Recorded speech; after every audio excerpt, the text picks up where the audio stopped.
Allah Azza wa Jal ketika dia menghantar manusia ke bumi, menghantar kedua ibu bapa kita ke bumi dan mengatakan sesuatu yang luar biasa kerana syaitan diturunkan pada masa yang sama. Allah berkata, ihbitu ba'dukum li ba'din aduwun. Kamu semua turun, kamu akan menjadi musuh antara satu sama lain. Yang bermaksud syaitan akan menjadi musuh kepada lelaki dan wanita dan dia akan memastikannya lelaki menjadi musuh wanita dan wanita menjadi musuh lelaki dan lelaki antara satu sama lain dan wanita pun antara satu sama lain. Jadi idea itu adalah dia akan berusaha mencipta permusuhan sebanyak yang mungkin. Inna syaitana yanza'u bainahum. Syaitan akan menyebabkan ketegangan antara kamu, menyebabkan geseran antara kamu. Dan sejak awal lagi, cerita kemanusiaan sehingga hari ini manusia menderita. Kehidupan peribadi mereka, dalam komuniti dan negara dan dalam politik antarabangsa dengan konflik, terdapat semua jenis konflik bahawa manusia terlibat setiap hari.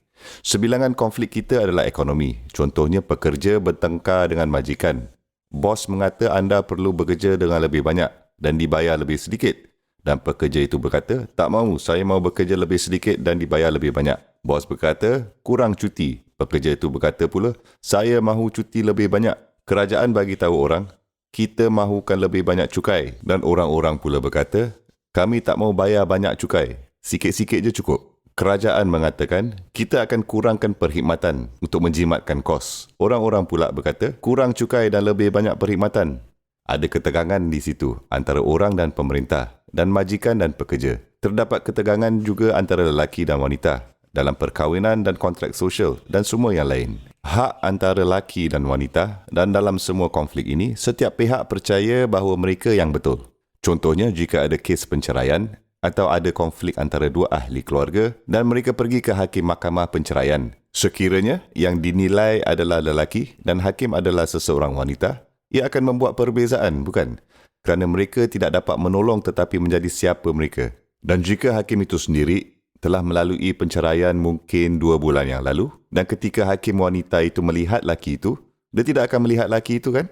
Dia akan nampak bekas suaminya dan dia akan kenakan laki itu pula. Dan dia akan buat benda itu tanpa sedar kerana manusia tidak dapat menolong diri mereka sendiri untuk bersikap bias, bersikap berat sebelah. Perkara yang sama dengan seseorang lelaki. Dia akan mempunyai berat sebelah terhadap wanita itu dan dia mungkin tidak menyedarinya. Masalahnya adalah bahawa Allah Azza wa Jal memberi kita petunjuk kerana dia mengasihi lelaki dan dia juga mengasihi wanita. Dia mementingkan majikan dan pekerja dengan sama rata.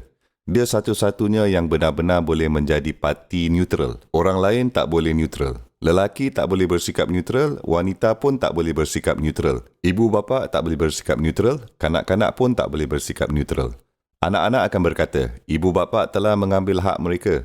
Ibu bapa pula akan berkata, kanak-kanak telah mengambil hak mereka. Semua orang akan melihat sesuatu dari sudut pandangan mereka sendiri. Daya keperluan kita hanya untuk mendapatkan hak kita saja dan apa yang kita layak. Ia sangat obsesif. Walaupun apabila kita bercerita tentang agama kita, apa yang sering kita lakukan ialah kita mengkaji perkara-perkara yang akan menguntungkan kita saja. Jadi ibu bapa akan melihat semua tempat di Al-Quran yang berbincangkan hak ibu bapa. Jadi mereka boleh memetiknya kepada anak-anak mereka. Korang tahu tak?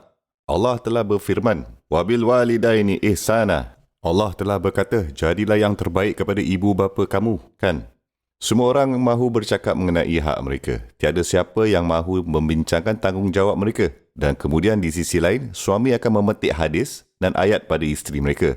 Dan si isteri pula bercakap, engkau tu pun bukan macam sahabat pun. Dan kemudiannya mereka akan memetik benda-benda pada suami mereka.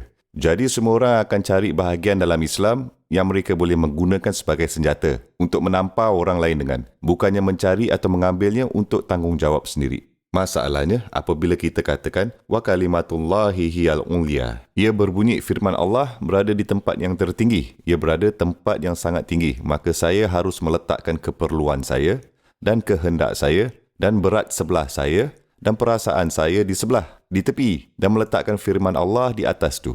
Dan jika saya tidak dapat melakukannya, maka saya tidak faham lagi di mana terletaknya firman Allah, kata-kata Allah. Kerana berat sebelah saya sendiri dan perasaan saya sendiri yang paling tinggi dan yang paling utama dan penting.